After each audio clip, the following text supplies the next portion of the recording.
എല്ലാവർക്കും സുനൂസ് കിച്ചൻ ഡെയിൽസിലേക്ക് സ്വാഗതം. നമ്മളിന്ന് ഉണ്ടാക്കാൻ പോകുന്നത് മാങ്ങാപ്പച്ചടി, അതായത് ശർക്കര ചേർത്ത ഒരു മാങ്ങാപ്പച്ചടി. അതെങ്ങനെയാണ് ഉണ്ടാക്കുന്നത് നമുക്ക് നോക്കാം.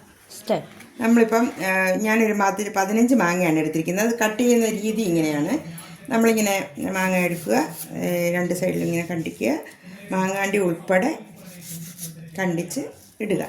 അത് നമ്മൾ കൽച്ചട്ടിയിലോട്ടാണ് ഇടുന്നത്.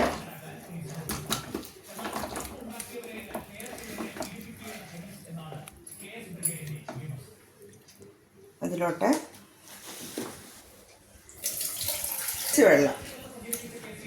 കുറച്ച് വെള്ളം, അല്പം മുളക് പൊടി, ഏകദേശം ഒരു ചെറിയ സ്പൂൺ മുളക് പൊടി, ഒരു ചെറിയ സ്പൂൺ മഞ്ഞൾപ്പൊടി, മധുരം ചേർക്കുന്നതിന് കൊണ്ട് ഒരു അല്പം ഉപ്പ്. ഇത്രയും ഇട്ടതിന് ശേഷം നമ്മൾ തീ കൊടുക്കുന്നു, അടച്ചെടുക്കുന്നു. ഇടയ്ക്ക് നമ്മൾ ഇളക്കി കൊടുക്കണം. വെള്ളമുണ്ടോ എന്തോന്നൊക്കെ ഒന്ന് അറിയാൻ വേണ്ടി. ശകലം വേവുണ്ട്, വെള്ളമൊക്കെ ആവശ്യത്തിനുണ്ട്. കുറച്ചും കൂടെ കഴിഞ്ഞ് നല്ലപോലെ വെന്തിട്ട് അപ്പം നമ്മുടെ മാങ്ങ നല്ലപോലെ വെന്തിട്ടുണ്ട്. നമ്മളിതിലോട്ട് ശർക്കര ചേർക്കുകയാണ്. ഒരു 150 ഗ്രാം ശർക്കര ഞാൻ ഉരുക്കി വെച്ചിട്ടുണ്ടായിരുന്നു, കല്ലും മണ്ണും എല്ലാം കളഞ്ഞ്. അത് നമ്മളിലോട്ട് ചേർക്കും.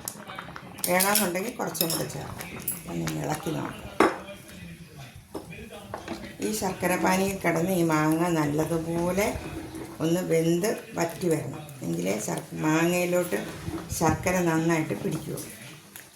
മാങ്ങയെല്ലാം ശർക്കരയിൽ കിടന്ന് നല്ലതുപോലെ വരണ്ട് വറ്റി വന്നിട്ടുണ്ട്.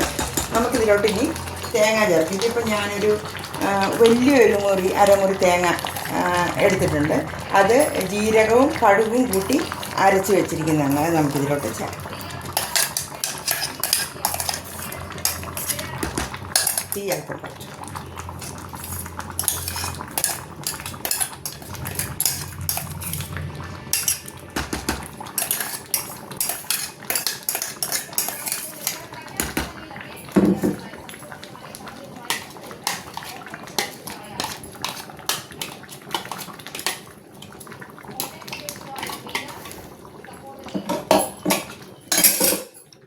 നമുക്ക് ഇളക്കി ചേർക്കാം. കൽച്ചട്ടി ആയതുകൊണ്ട് വെള്ളം നല്ലതുപോലെ വലിച്ചെടുത്തോളും. അപ്പം നല്ലപോലെ തിളച്ചതിന് ശേഷം നല്ലപോലെ അരപ്പൊക്കെ ഒന്ന് തിളച്ച് ഇതുമായിട്ട് യോജിച്ച് വരട്ടെ. ഇപ്പം അരപ്പൊക്കെ നല്ലതുപോലെ വെന്തിട്ടുണ്ട്. ഇതിപ്പോൾ ഇത്ര ലൂസായിരിക്കുന്നത് കണക്കാക്കണ്ട. ഈ കൽച്ചട്ടി ആയതുകൊണ്ട് നല്ലതുപോലെ വെള്ളം വറ്റി അത് നന്നായിട്ട് കട്ടിയായിട്ട് വന്നോളൂ. ഏകദേശം നല്ലപോലെ കട്ടിയായിട്ട് വന്നോളൂ. നമുക്കതിനിപ്പം വറവിടാം. വെച്ച് നമുക്ക് വെളിച്ചെണ്ണ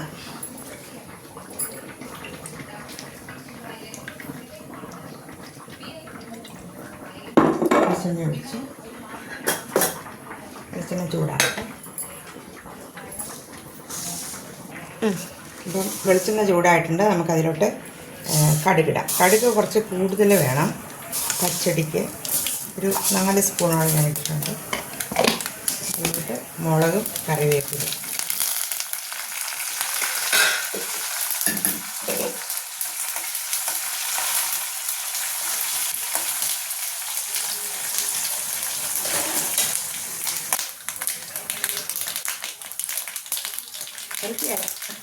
പേടിയാണ് വേണമല്ലേ.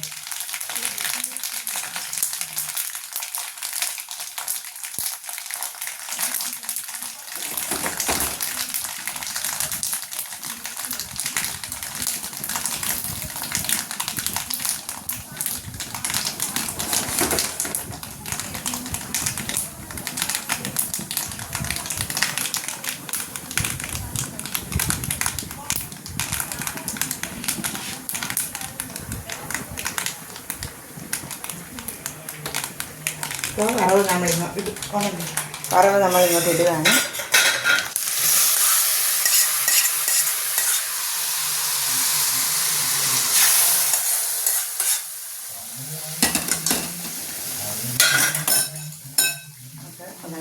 ചൂടാക്കാം.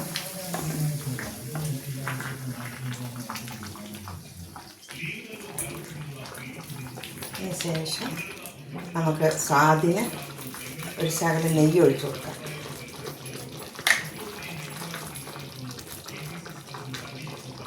അങ്ങനെ നമ്മുടെ സ്വാദിഷ്ടമായ മാങ്ങാപ്പച്ചടി റെഡിയായിട്ടുണ്ട്. ഇത് ഈ വെള്ളം കൂടുതലാണെന്നൊന്നും കരുതണ്ട. ഇത് കൽച്ചട്ടിയിലിരുന്ന് നല്ലപോലെ വെള്ളം വലിഞ്ഞ് നല്ല രീതിയിൽ ഇത് ശരിയായിരിക്കും. അപ്പം ഇത്രയാണ് മാങ്ങാപ്പച്ചടി തയ്യാറാക്കുന്ന ഇത്.